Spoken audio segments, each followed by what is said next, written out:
Akkam jirtu kabajamtootaa fi dhaggeeffattoota daawwattoota chaanala Rawdaa Tube. Nageenyi Rabbii guddaan bakkuma jirtanitti isin haa ga'u isiniin jedha. Har'a ammoo viidiyoo ajaa'ibaa tokko qabadheen dhufeen jira. Kanaaf jecha hanga xumura qophii kiyyaa na wajjin turuun na hordofaa isinii jecha kara sagantaa kiyyaatitti achi isin dabarsaa. Mata dureen viidiyoo kiyyaa kan har'a qabadheen dhufe nama dandeettii addaa qabuu fi ogummaa garaagaraatiin kan beekamuudha. Kanaaf jecha dandeettii isaa kanas baasee hawaasatti agarsiisuuf waan yaaleef jecha viidiyoo kana qabadheen isiniif dhufee jira.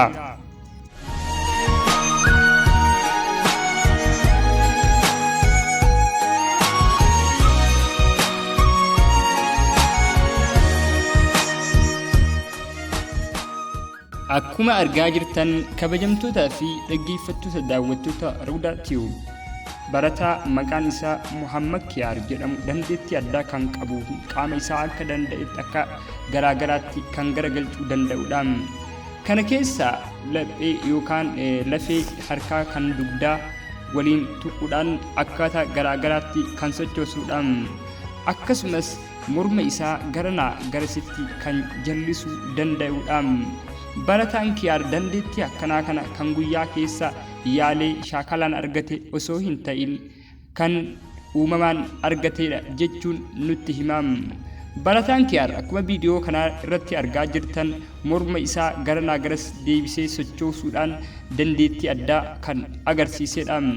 Biyya keenya keessatti wanni kun waan baratamaa hin taaneem, garuu biyyoota Awurooppaa, biyyoota ollaa keenyaa akka Taanzaaniyaa fi Keenyaa keessatti namoonni hedduun dandeettii addaa kan qaban Afrikaa ta'anii hojiiwwan garaagaraa irratti mul'isuudhaan shaakalaa fi akkasuma beeksisa garaagaraa hojjechuudhaan beekamtii guddaa horatanii jiru.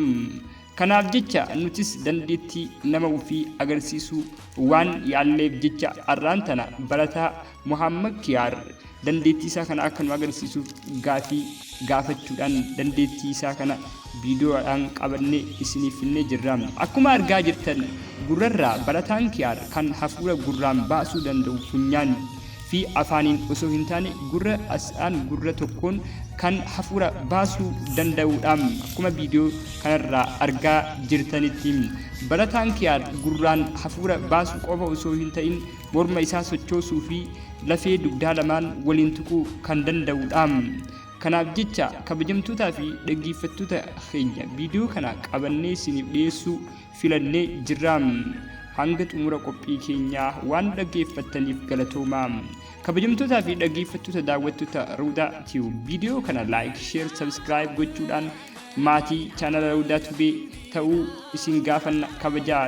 Yoo maatii haaraa kara chaanala keenyaa nama viidiyoo kana jalqabaaf dhufee daawwatu yoo taatan, akkasuma immoo yoo dura daawwataa jirtan miseensa chaanala Rawdaa Tube yoo taatan akka daawwattan nagayatti.